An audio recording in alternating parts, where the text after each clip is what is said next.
School is the most important thing in your life. And while I hate school, I got a PhD. And I hate school. I hate everything about it. So somebody say, E, if you hate school so much, why you get a PhD? Because I hate school, but I love options. You can have average skill, but you can't have average will. You can't have average will. Like your will has to be phenomenal. You have to see basketball as the gateway. It's like a passport. Basketball is just your way to get in, and then once you get in, boom, then you dominate. So I'm telling you, you're not taking a test because they're giving you the test. You're taking a test that's about to change your life, your mama's life. And I know if you take the test serious, you'll kill it. When you go through your go-through, your siblings are watching you. When you go through your go-through, your friends are watching you. When you go through your go-through, your parents are watching you. And people will use your strength to get through their stuff. Yo, what's up? It's your boy ETA. Super excited, y'all. Hey, look, for real, we're live. You got two options as far as I'm concerned: 6 feet under, 6 feet above, or 5'10" above, whatever. You get the point, all right? So we are alive, man. We are here to inspire teachers. It is so much negativity in the world right now when it comes to, just school. Shit, in, out, mask, no mask, look, we not here for that. Yeah. We're here to inspire you. We're here to be your community. We all need somebody to lean on. You know what I'm saying? I might just have a problem that you understand. As a teacher, we all need somebody, and we're here to lean. You can lean on us, right? And then finally, for real, information changes situations. Yeah. Right? You that one nugget that will change your life, your perspective. And we're here possibly to give that to you. So super excited. We talking about I'm sorry, Katie. What are we talking about today? I'm sorry. Right. What are we talking I got you. Yes, today we're going to talk back to school and motivation. So how do we motivate students, and also what demotivates students, so we can make sure we're on the right track. I like that. Yeah. I already, as soon as I don't know why my student experience is just still so fresh with me. I don't know why, but when you said demotivate, I saw some stuff. I'm gonna leave that alone, but I saw some stuff. But we're gonna open up. Sam, talk to us. You can start with what motivates, demotivate. I don't care, Sam, but talk to the babies and I guess teachers as well. Yeah. About what the environment needs to look like, to get them pumped up and ready to go. You know what? I'm going to talk about how I used you in the classroom, actually, to kick us off. So every year at the beginning of the year, we would do a What's Your Why activity. So we would watch E's video. They would go through reflection questions. And then we would actually make collages. And so students could write, they could draw, they could bring in pictures. And it was all about what's your why, right? So tapping into just even seeing like what motivates them, what's personal to them, what wakes them up in the morning, why are they here? And so we would make those collages and like have them in the classroom all year long. And so I found that to be such an excellent way to even like get to know the students and what motivates them initially from the first day that they walk into the classroom. And every quarter we would revisit that, has your why adjusted? Is it the same and whatnot? And so being really in tune about what their why is from the beginning, and then utilizing that. So if they're having a bad day, right? If they're having a difficult obstacle, I already know what their why is. And so I'm able to bring that up and use that as a source of motivation for them as they're going through a difficult time. So I'm going to start us off with that. That was my favorite activity at the beginning of the year, that once I became dean of students, every advisory class across the entire school used that activity at the beginning of the year. Let me ask you this, though, because you're going to have, some teachers who are listening who are, I hear you, but I got my thing and I don't want to, you feel me? Like I got my plan, you know what I'm saying? I had that in my plan to start the year off. Sam, can you convince them? I give you 60 seconds. Can you convince them on why it's important to do that and what changes you've seen with the babies, when you do that? Because they're like, I already got my stuff. I spent time on it. Like I don't see the need to change my whole swag up just because you told me you use what's your why in the beginning of the school year? Well, first of all, if it's like a get to know you survey is a great way to get to know kids. What's their favorite color? What are their hobbies and whatnot? But if you initially want to get in deeper at the beginning of the year to really tap in at a much earlier time, that is a way to do it. And the reality is that the deeper our relationships can go, the better impact we're going to be able to have on students and on each other. So I would just say the depth right there, like you got to do it. You got to have something that you can put in your classroom. You can remind kids because, you know, even for us as teachers, we have to remind ourselves as what is our why. And so I think even as a teacher, it's important.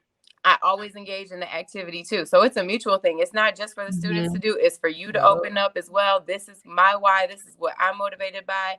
And when I'm having a difficult day, kind of what Nell was talking about in one of our earlier podcasts, like be vulnerable. You know what? You know, I had a rough morning already, but I'm going to listen. I'm going to reflect on what my why is. And it's something that you can intertwine into your classroom throughout the entire year and constantly go back to it. There's not a lot of activities that you can do that with. And I think that's why it's extremely important. So let me say this. Here's what I want to add to that, because that's something I did when I was a teacher, right? Add to that maybe 2 or 3 of the most important people in their life. Yeah. You know, so I think it is imperative. And I did this at Michigan State University. Yeah. Let me get your grandma picture up on the wall, you know, because again, you're not really into standardized tests. You're not into that. You're not into the meat, Plum, Michigan. You know what I'm saying? You're not into the meat, boy. That's not important to you.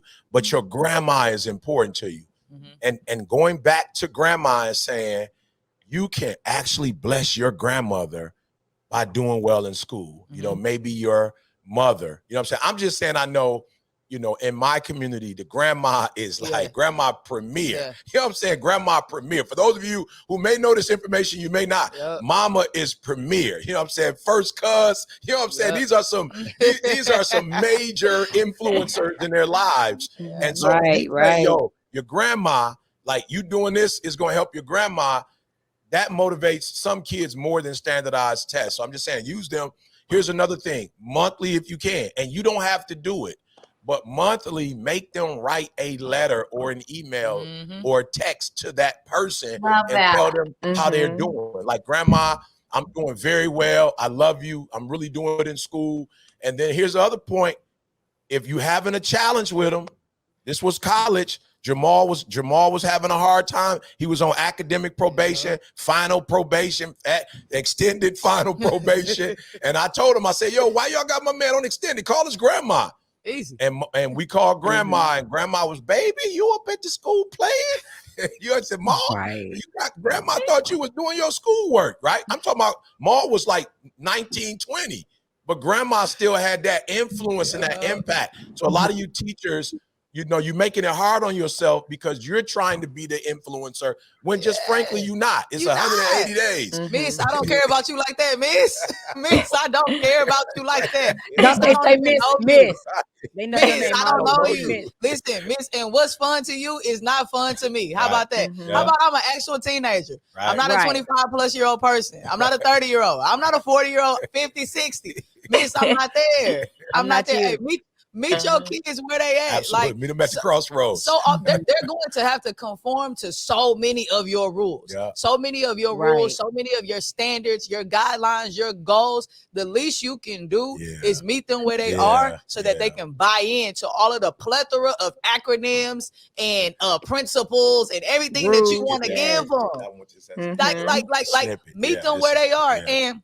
And meet them however you can. For some of us, we're a little bit more tapped into music and hip hop, so I know exactly how to meet them where they are in that regard. Meet them where they are in movies, in TV shows, but you have to find, and it might bring you out of your comfort zone. But guess what? We already talked about it. It's not about you. It's about the kids. Absolutely. So yes, it's gonna be something that's gonna bring you out of your comfort zone, and you're gonna look goofy, and they're going to appreciate it. Absolutely. They're gonna be able to count on the fact that Miss So and So, at minimum, she gonna give me something goofy every day. and I'm gonna call her whack, and I'm gonna say, Miss, that's not in style, and then boom, we got a relationship.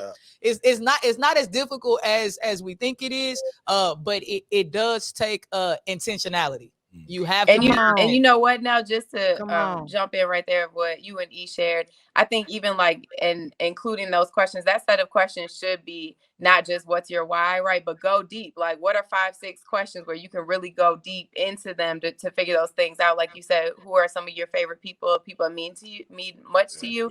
And also, like, start asking them, you know, when they come to class, how's your grandma doing, right? Build that relationship. So it's not always like, oh, you're unmotivated now, let me get into you. But like, I'm continuously building that relationship. So I love that. Thanks for adding that in. I used to teach a high Hispanic population. I hit them with the, hey, how was the boiler doing? Yeah. They like, Miss, that's not how you say it. I'm like, you know who I'm talking about. They put in the effort. You tried, you know. Let's go. Let's go. So I have two things. Two things motivating kids: choice and caring. So, and you guys touched on those things already, really. But as a reading teacher, I just really wish that we were all giving them a little more choice in the reading material that's put in front of them. I know you're the English teacher too now, so I hope we're on the same page here. But can we stop reading boring books that kids don't want to read? I'm sorry I said it. You're gonna hurt somebody, Katie. You're gonna hurt somebody's feelings. That curriculum was already, those books were already set in stone, Katie. Katie, you're gonna hurt somebody's feelings. I mean, it's a little bit's required, right? Like, we have to give them academic rigor. So we're gonna give them a little bit of that. Yes, or even a lot if we can make it relevant. But let's also get books in front of them that they actually want to read, please, because they're not going to read your boring required reading unless we get something in front of them that they enjoy, and then they decide that reading is okay. Absolutely. Right? Yeah. So just if we can pair the two together, it's going to make I like that. And on their reading level too, Katie. And on their reading level also, right? Yeah. And it's possible too to find things that are on their reading level that are also high interest. And if we can get them reading the things that are high interest, then they're going to engage in the reading, their skills are going to increase, their reading stamina increases, and then they're going to engage with the required reading that maybe they thought was boring, but now they're listening to the teaching that you're pairing with it, and it's becoming more engaging. I love it. I love it. So I know in elementary, they take the kids down to the library and they walk them through and they let them pick their books out. You'd be surprised. High school kids like it too. They do. They like to walk down to the library and pick their little books out. They do. They definitely do. Yeah. Yep. Talk to me, man. All right, so that's why we had the theme this year: kids over curriculum for the conference. Kids over curriculum. You have to connect before you correct. Yeah. You have to connect before you correct. I was just getting a lot of correction. I don't remember all the connected. Right. And so look, here's what I say: check their currency when they come in the room. It's just like you going to another country. You don't know what's going on. You walk in, you like, wow, I want to do all this. They asking me all of this stuff. What currency do your kids bring? It's valuable. It's valuable. One of the things that we love to do, and we talk to teachers about when we do professional development, we talk about doing a love list. So I like what you guys were saying, but go deeper, do a love list. But on the love list, ask questions like, what makes you angry?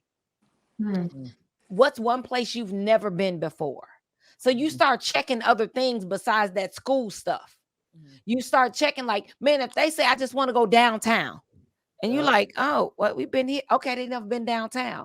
Then you ask, who's that favorite person in your family? Who's that favorite person outside of your family? Because guess what? It might not be in the family. Who's that favorite person that you haven't seen in a very long time? You're thinking about COVID. And then guess what? Ask, what's that one thing you will, if you could just, you had $5, what would you buy? Or what would you like? And what begins to happen is you'll find out what really makes them tick in a good way and in a bad way. So then you begin to connect and it works. I promise y'all it works. No curriculum, no schedules on the first day of school. It's not about you. Don't come in there. Do you got your book? You please talk to the teachers who trying to get these babies. We got 180 days. You will not get those. You give homework on the first day. 187 where I'm from. 187 where I'm from. Can we space it out a little bit? Can we space it out? Yeah. You want to hit me with the deep contents of the syllabus on the first day, Miss? First day. Miss, what's your first name and are you married? I really want the tea. Right. I really want the tea, Miss.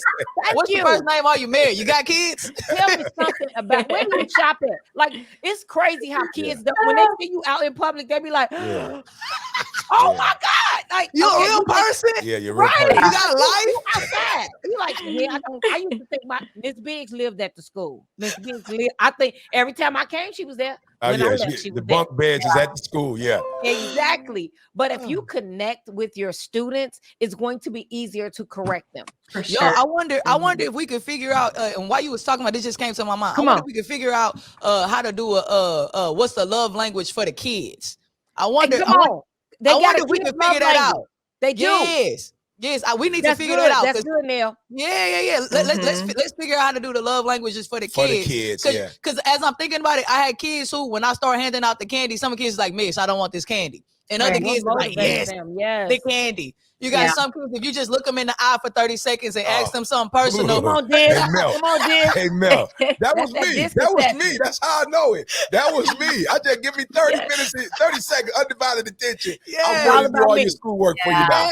Yeah, absolutely. Yeah, let's figure out how to do the love languages for the kids. I think that'll open up a whole new stream of a medium of caring for these kids. I'm sending that out to the 3,000 teachers in our community now. Got it. That was good. Let's get that. That was good. Yeah. I'm doing that. So Val, let's do this.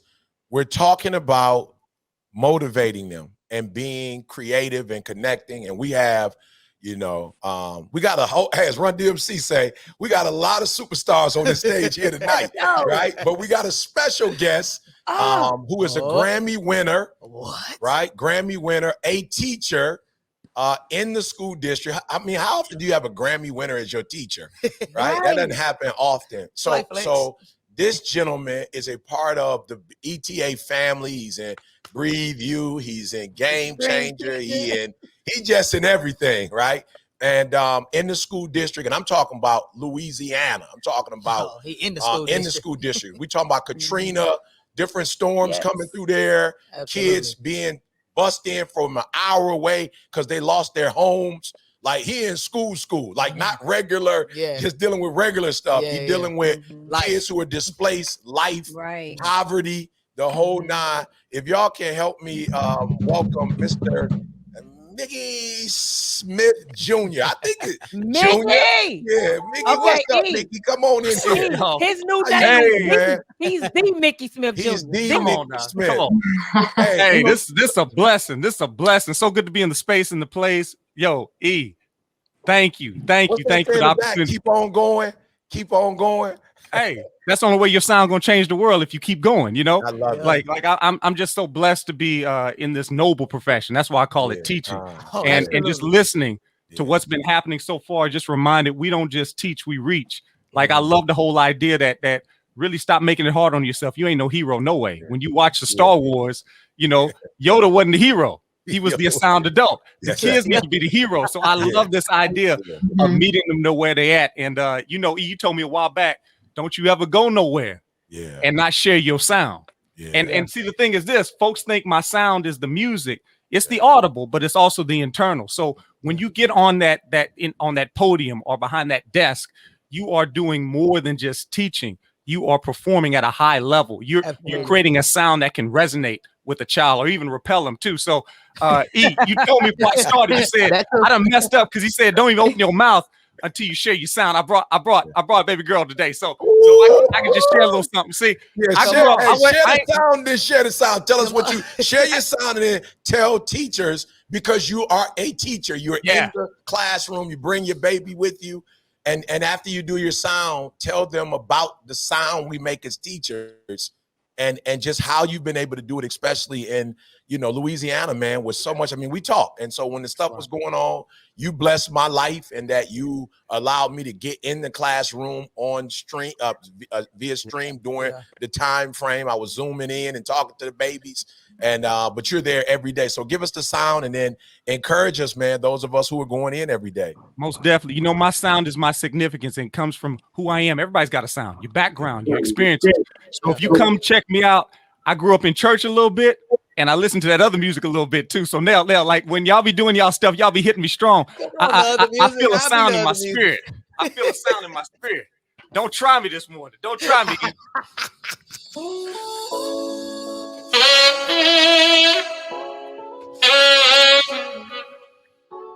No, you didn't.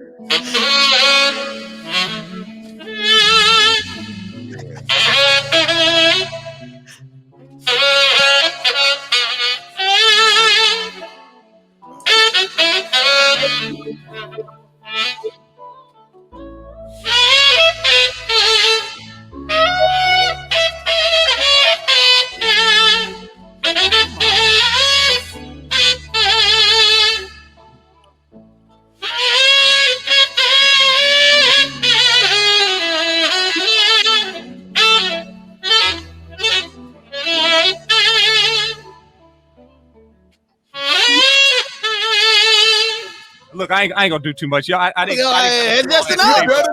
That's just enough. Man, come on. You done changed the whole dynamics. That's good. That was good. I felt it. But you know what's funny? When I first started teaching my first year, I ain't know nothing. I mean, I'm still learning, but definitely that first year, they don't really teach you how to reach them. They just teach you how to teach them, right?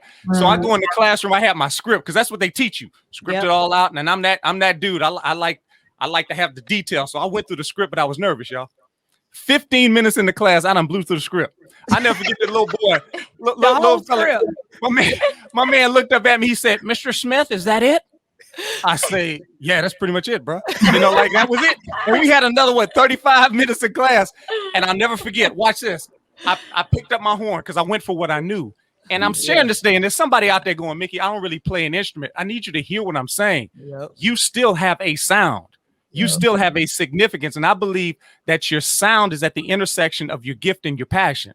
So like when you can find that sweet spot, X marks the spot. When you can strike that passion, that thing that you're passionate about, you're excited about, that thing that ignites you, and the gifts that help drive you, then you'll be able to reach those kids in significant ways. So I ain't go back and reinvent the wheel. I just went for what I knew, and I grabbed that sax. Now watch this. Here's the crazy part.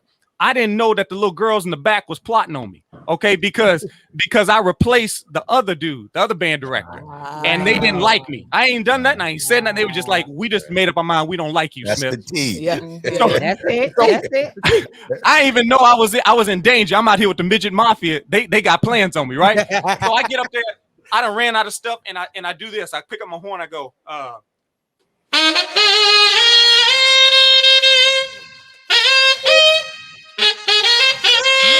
Yeah, come on. Wow. I know where you're going. What? Now look, here's the crazy part. That was the first sound I ever made in the class.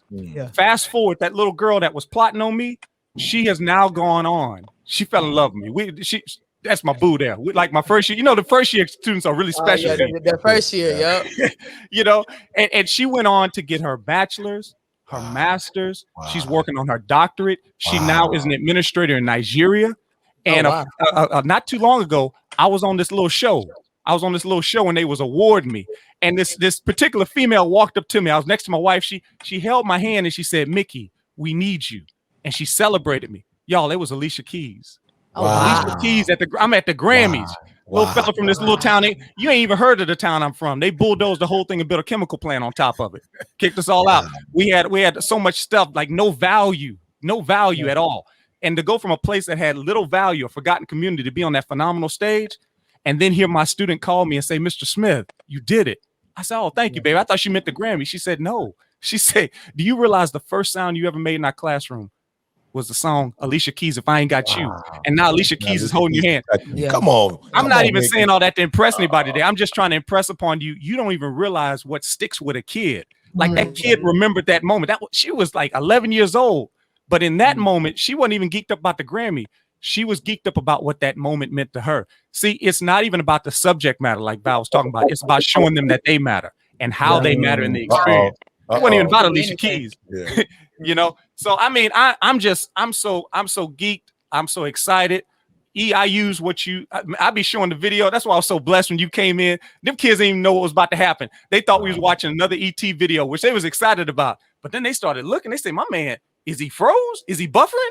Like I heard them talking. They're like, no, that's really him. Like they were so geeked up. But I love using your principles to engage, to educate, and to elevate all those learners to excellence and ultimately help them discover what their sound is. I tell them at the end of the year, joke's on you. This was never about music. This was never about band. Because if I'm in this game to try to create professional musicians, I'm going to be the most depressed dude in the world because what's the likelihood they all going to win?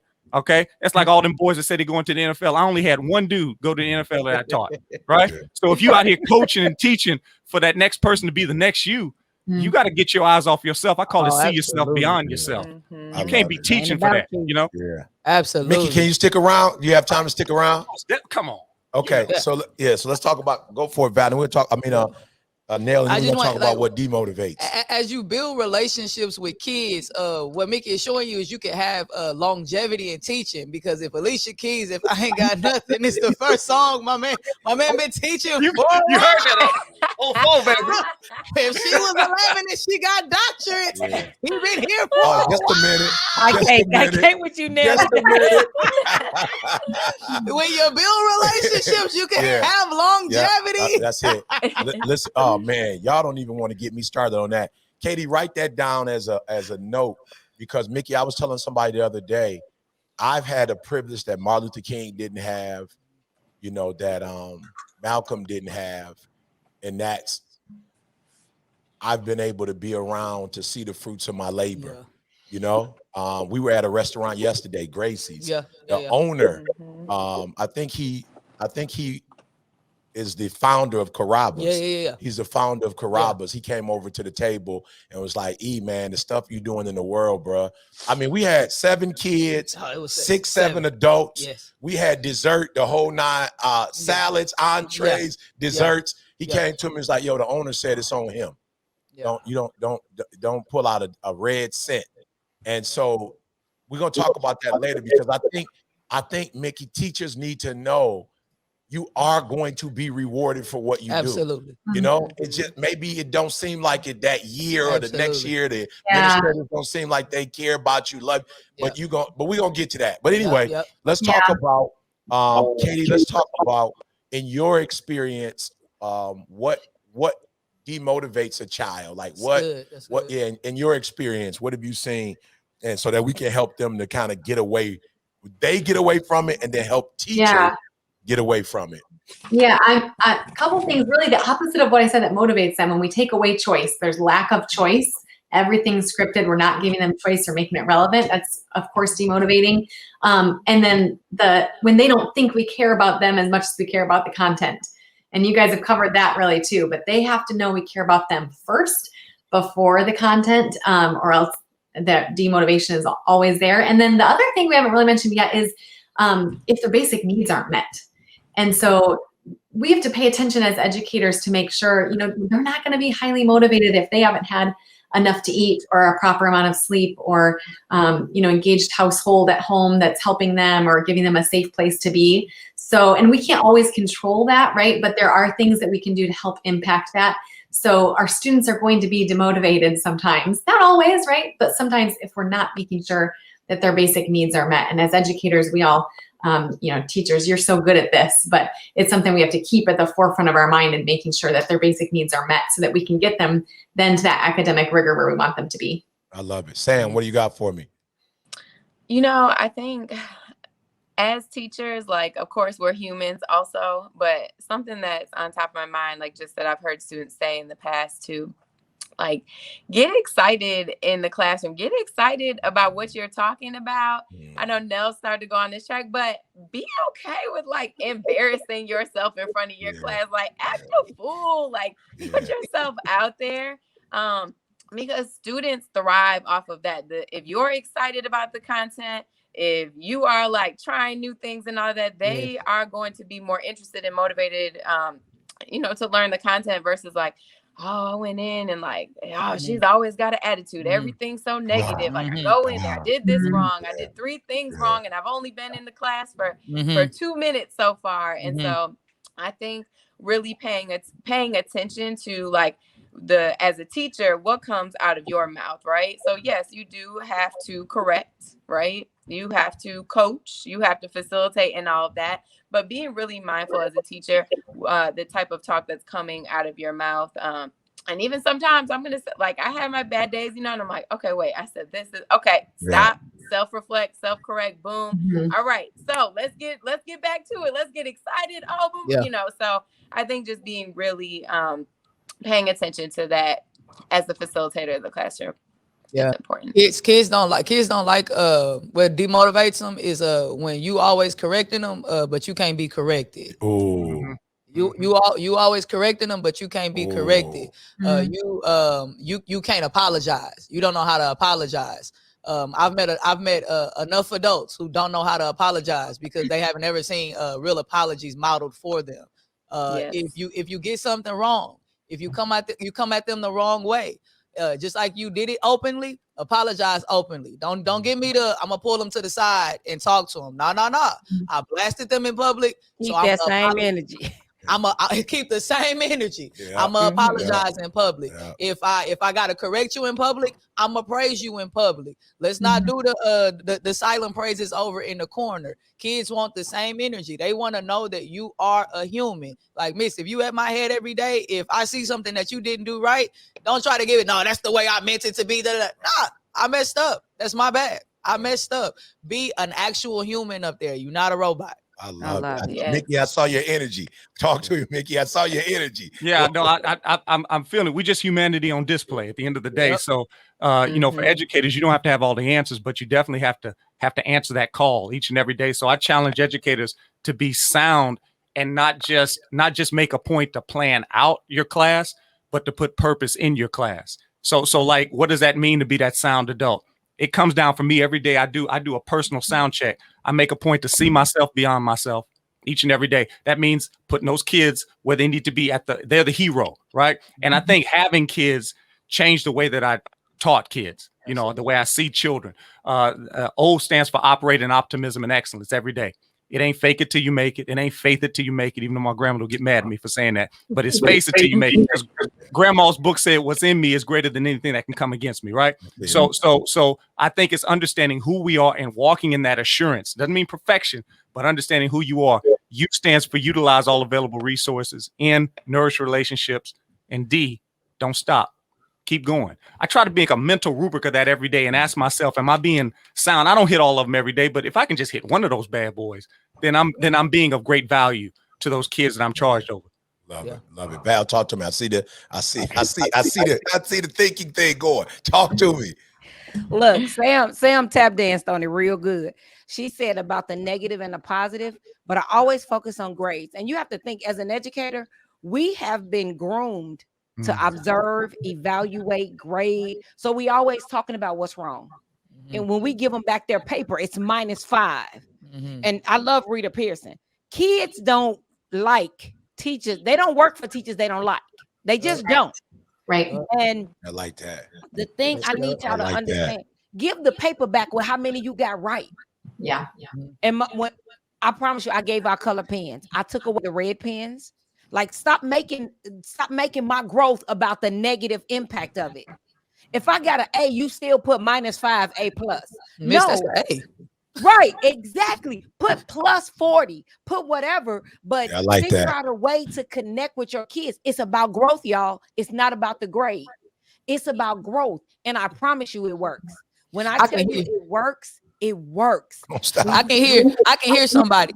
I can hear a teacher, they watching and they like, this all that new school stuff. And these babies soft. Y'all raising these soft kids. These millennials. I can feel it. Somebody is right. Somebody is watching and they don't have no discipline. They don't have no structure. I'm saying, hey, give them all the structure and the discipline you want. But I'm just telling you, it don't mean nothing if you don't balance it with positivity. If you don't balance it with just an actual care in relationship. So cool. Do your discipline, do your structure. But like, how do I say it like this? These kids, their natural world is being able to see people on display all the time. Like they have social media, they have more TV than they've ever had. They have more TV shows than they've ever had. Their life is the influx of watching people on display. Yeah. So whenever they have somebody who just looks like a robot, who looks like an algorithm, like the way they're internally wired, they can't even resonate with that. They can't connect with that. So I don't want you to think that you entertaining kids. I don't want you to think that you putting on for kids. You're just revealing to them that there's an actual person there and not just an algorithm or a robot. That's it. Look, life. You know, one of my teachers, an extreme teacher, she said she didn't even realize every day she had the Beyonce show. It was Beyonce. It was all about me. She was Beyonce. And when she actually opened up and talked to the kids, they was like, yeah, you was doing the most every day. Like you worked it, like it was just too much. And guess what? We don't realize that impacts our kids. That's a demotivator when it's all about you. If I come in and I'm like, yes, hey, I ain't thinking about the introverts. I ain't thinking about nobody in my class but me and how I feel. It's not, once again, it's not about you. It has to be about the kids. Let's go, y'all. Hey, let me say this to the kids. What also demotivates you is when you're looking for somebody else to motivate you. Come on. Yeah. Make it plain. Demotivator. You know, that's a demotivator. I'm just trying to tell y'all. Miss, your class boring. Yeah, right. Yeah. I'm saying, there's a story, an African proverb, where a new, African king came on board, and he was like, hey, we're gonna do something different. We're gonna have a feast every year in the palace. So everybody in the village gets to come to the palace. Now we're gonna provide all the food, right? All we need you to do, simple. All we need you to do is we got this great big fountain, and we need everybody to add your own household special drink that y'all drink. Just add that to this joker. With all the food, everything is taken care of. And then we're going to have a toast before we get started. So everybody was excited to come. Everybody pumped up. Day of, every family got their little container, and it's a private container. It's their family. So it's not, like in a clear container, a crystal container so people can see. It's private, right? So they all pour their little stuff in. The king comes out. Everybody pumped up, excited. The food is there. They're about to cheer, right? So they all grab it, start drinking it, right? And they, the king is like, looking around, everybody looking around, like everybody's like in surprise, like what's going on? Like what's happening? And the king was like, yo, this juice is water. He like, yo, what happened? Like, all I told y'all to bring was the juice. Like, each family bring the juice. But everybody bought water because they thought the other person was going to bring juice. Right? Everybody brought water. Like, yo, it's a town full of us. So if I bring a little water, it ain't going to mess up the juice. It'll stretch the juice. But everybody brought water. Nobody brought juice. And that's what happens in the classroom. Everybody bringing water, and you expecting the teacher to bring all the juice. And it don't work like that. One person can't bring all the juice. Now that we got 30 people in the classroom, I can't bring the food and the juice I can't do it. And all you get to do is drink, and you're not accountable. Like, you in the class too. So don't just come to me as a teacher and tell me what I'm not doing. What are you doing for the class? What are you bringing? What sound are you bringing? Because a band is not one instrument. Come on. A band is not one instrument. A band is many instruments all working together as one sound. So I'm telling you, if you go into class 180, 187, you going 187 and you like wanting the teacher to do every single, they got a family, kid crying, you know what I'm saying? People to take care of, spouses, in some cases, sick kids. My wife got a chronic illness. Bro, you don't know what people bringing into the classroom. So do me a huge favor. The best way to get demotivated is to rely on somebody else's energy, somebody else's strength, somebody else's mindset. That's the best way to be demotivated. So do me a favor, bring your motivation. All right, we're going to do a quick speed round. I'm going to go Katie, Sam, Nell, Val, Mickey. All right, give me that one thing. Motivation. Motivation. Talk to me, Katie. Go. Okay, give kids choice. Give them some choice in the text that they are reading. Best way to do that, you can do this with first grade or 12th grade. Give a reading inventory where they tell you what they are interested in. And on that, you can even include like favorite, I know somebody said before, favorite TV shows, favorite music, that kind of thing, sports, so that if they say, hey, I don't like to read, they're giving you those other interests and you can find books that match those topics. So find out what kids are interested in, provide them with text and with choice that they want to read, and then they will read the other stuff we're requiring for them as well. Got it. Mm-hmm. I love it. So I'm going to jump right in and talk about goals real quick, because you can't tell me, it doesn't matter who you are, younger, older, you know, what your interests are. You can't tell me that for anybody who sets a goal and accomplishes a goal, like that will always feel great and it will always motivate people. And so I just want to bring up setting goals, like as a class for students, you as a teacher, setting goals, putting in those assessment and reflection periods to see where you are on track with your goals, to be able to show the students, hey, this is where you are on track towards your goals, and then celebrating the small steps, the big steps, and rewarding them, I think is important to think about as you enter the classroom this school year. Got it. Remember that the parents are sending you what they have. They're not keeping the good kid at home and sending you the bad kid. They sending you what they have. Right. Yeah. So remember that. Remember that's somebody's baby, even when they acting a fool. Mm-hmm. So that's why you have to connect with the kid and also connect with the parent. Yeah. Connection is the most important thing that's going to impact your year in a positive way. Now, on the flip side of that, my parents need to connect, my students need to connect, and the teachers need to connect on purpose. So we have to be intentional about connecting. Be mindful, but bring the real you to the classroom. Yeah. Don't bring the fake you. Yeah. Don't bring the polished you. Don't bring the refined robotic you. Bring the real you to the classroom. They're gonna connect with that way better than that little avatar that you're trying to put out there. Bring the real you to the classroom. Nikki, talk to us. For educators, I say stop teaching class and start providing an experience.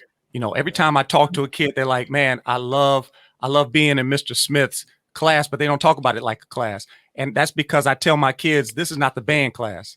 This is the band experience. This is not the music class. This is not the math class. This is not the science class. This should be an experience. Why? Because when you think about your favorite teacher, you remember the experience, because an experience lasts for a lifetime. So start with the vision, okay? I need you to have a vision for what you want your classroom to be. The vision will engage, and then you educate with intentionality, okay, from that vision. And then finally, you keep on going with the consistency. Be that sound person each and every day. Again, you don't have to be perfect. You don't have to have all the answers.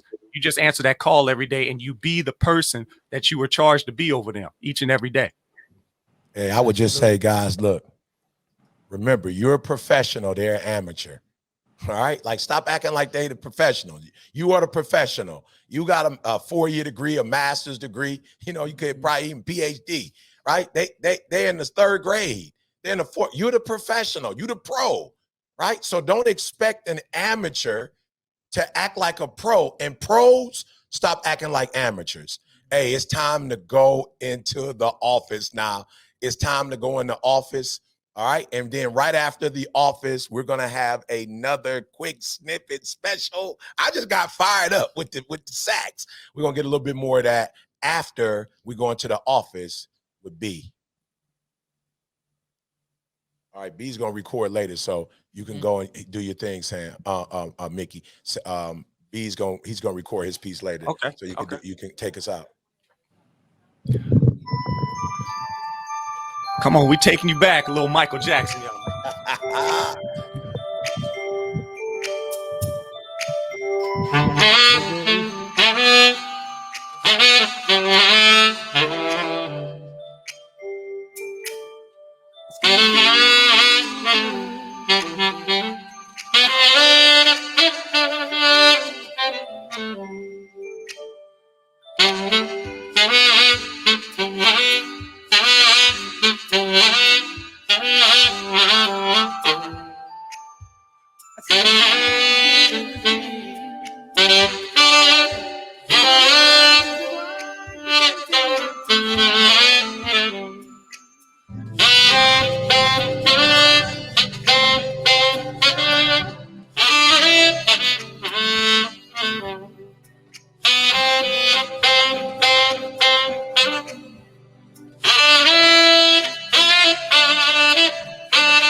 kids come first.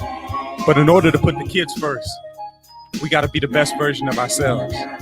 I'm saying today, stop looking through the window. Start looking at the person in the mirror, guys. Let's be the sound to change the world this season. Kids over curriculum.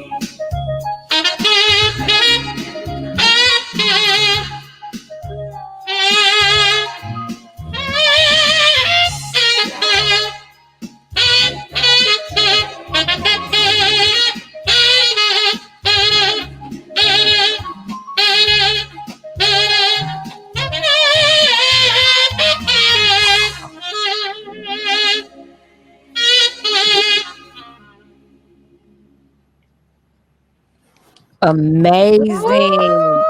Me, Mickey Smith Jr., y'all. Give it up. Come on, y'all. Thank you, Mickey. Thank you for sharing your gifts so much. Mickey, thank you so much for joining us today.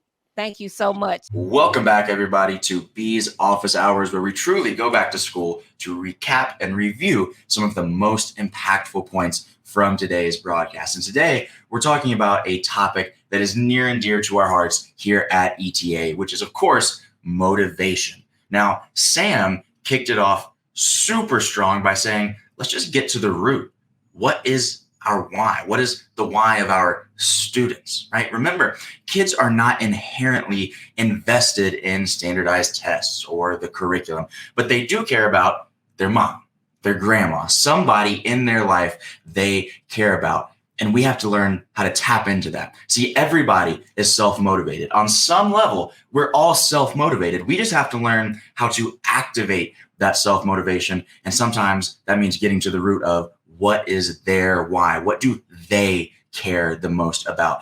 But remember, this doesn't even just have to be for the students. We can use this ourselves. Get a little bit vulnerable with the kids. Let them know what your why is as an educator. That helps establish a connection, which takes the motivation to a whole other level in and of itself. Because when there's a connection, when there's a relationship, when they want to do well for you, when they don't want to let you down, then the motivation is even stronger. So number one is what's your why. Now, after that, Nell took Sam's point and ran with it. She said, look, meet them where they are. They're 8, not 28. They're 12, not 40. They're 15, not 45. So why should we expect them to behave like adults when they're not? They're kids. So she said, whether it is music, motivation, or simple topics of conversation, we have to meet them at their level. Katie even said, well, what if we let them pick a couple of the books that we read or study during class, because then their motivation skyrockets because they're focused on something that they actually care about intrinsically, something that they are interested in. Again, another technique of making that motivation even stronger. And then last but not least, our special guest, Grammy award-winning special guest, Mickey Smith Jr. said, look, it's not about the subject matter. It's about showing them that they matter. One more time. It's not about the subject matter. It's about showing them that they matter. Again, building those relationships is what truly leads to longevity. And E said it. You might not get the payoff of that relationship today. You might not get it tomorrow, but eventually putting in the time to develop those relationships will pay off. Those were the top 3 points that I took from today's broadcast, but I thought it was so power-packed. I've got some bonuses for you. I've got 3 bonuses as well. All right. So bonus number 1 is we talked about what motivates students. What about what demotivates students? Well, how about taking away their choices and sticking to too much of a script? How about not being excited about the content, not apologizing or accepting any correction, focusing too much on grades? What about when there's no purpose behind what you're doing in the classroom, when there's not a real life connection to the curriculum or the material that you're learning? Last but not least, we talked about when a student is relying on somebody else, something outside of themselves for their own motivation. Those are all ways of demotivating somebody. Now, it's one thing to know what motivates people, but when we know what motivates and what demotivates, we know what to run towards and what to run away from. That's when we truly go to the next level. So that was bonus number 1. Bonus number 2 was Yoda wasn't a hero. He was just a sound adult. This is another one from Mickey Smith Jr. Yoda wasn't a hero, just a sound adult. That's one of those that you laugh at in the moment because it's funny, and then at 3 a.m. you wake up and you say, It's actually kind of deep, worth thinking about. Last bonus for you, self-reflect and self-correct. Self-reflect and self-correct. That one was good to me. Now look, as always, if you have any questions, comments, or concerns, or you just want the Extreme Teachers team to come to your school and conduct a professional development or a series of professional developments, please reach out to us at info@extremeteachers.com. One more time, that is info@extremeteachers.com, and we will be there for you. And of course, if you know an extreme teacher in your life who goes above and beyond to make an impact beyond the walls of their classroom, let us know also at info@extremeteachers.com. Speaking of, by the way, we got a great submission that I just wanted to highlight for you right now. It says, Washington Marion Magnet High School Principal Ronnie Harvey Jr., shout out Ronnie Harvey Jr. if you're watching, was named the 2022 Louisiana High School Principal of the Year. Mr. Harvey is a phenomenal leader at Washington Marion High, and he has represented the district and his community with tremendous poise. He has turned around not only his campus, but the entire community, despite facing many personal and professional obstacles. We are proud of him and grateful to recommend him for the Extreme Teachers video podcast. So, Mr. Harvey, if you're watching, from the Extreme Teachers family to you, we see you. We see what you're doing. We see your good work, and we appreciate you. This kind of thing right here is exactly what Extreme Teachers is all about. We want to spread the ideas, the concepts, the mindset that really helps us get to what education is all about, which is helping develop people, young people in particular. So thank you, Mr. Harvey, for your good work. And honestly, I can't think of a better note to finish this episode off with than that. As always, you're watching the Extreme Teachers video podcast. We'll see you on the next one.